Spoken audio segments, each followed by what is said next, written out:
Okay. Any suggestions for students in remote learning to actively participate with live instruction, including camera on and responding verbally? Have fun with that.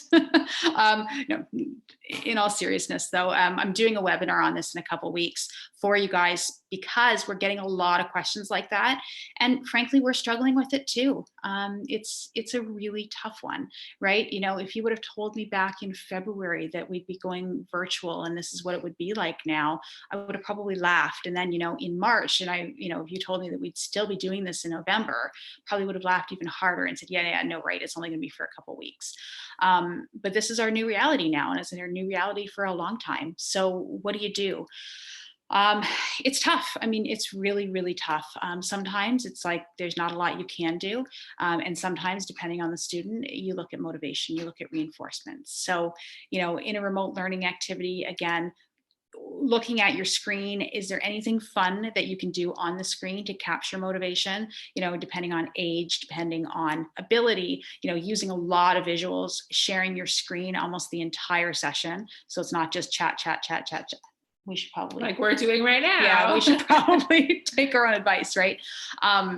You sharing your screen, getting some visuals up there, getting some buy-in from them, rewarding them somehow, giving them points for keeping their camera on, rewards for participating, etc., and then figuring out what those rewards are. I don't know how old your students are, but you could allow them to control the screen.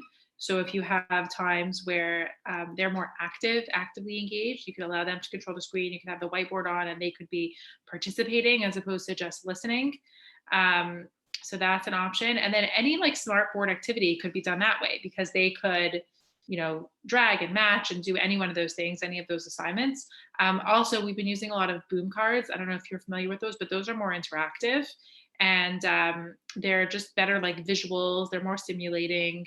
I don't know about specifically about them for that age group for teenagers because we use them for younger kids, but I'm sure that they exist. And just having them be more participating in that process as opposed to just listening. Visual schedules, you know, keeping up with the visual schedule. What's difficult is on a screen, you don't have the visual schedule that used to be on your blackboard in the classroom, right? But making sure you can share the whiteboard. So you have a board behind you. You can do and physically have that up, or having another student in charge of, you know, crossing that off on their visual schedule. Having some quote unquote rules, right? You know, in a classroom situation, you had classroom rules, making sure that there's rules of using, you know, telehealth or using video teaching.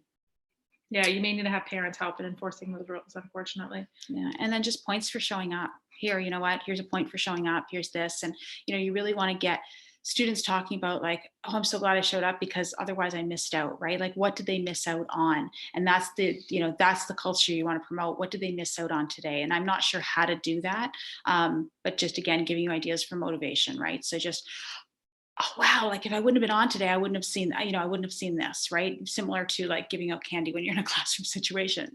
You know, how do you do that virtually? Like, oh, I saw this really cool, you know, I found this really cool YouTube video, stick around and we'll play it. Or I'll play part of it and then we'll see it the rest of it afterwards. You know, I've got a couple students I teach where, you know, they're watching a screen while we're teaching and I know they're watching something else on their screen. I can't do anything about it. That's what I was going to say. So there's so many competing reinforcers when they're at home that maybe parents can be on board in doing like schedule. I know you can schedule the internet for times of the day, or maybe just certain devices. Like maybe parents could get on board to just like their other devices, their competing reinforcers are shut off. Like either the internet's shut off, or you can use like the Apple parental controls. Like maybe they get on board with just shutting them off, that you don't have those competing reinforcers, because that may be helpful.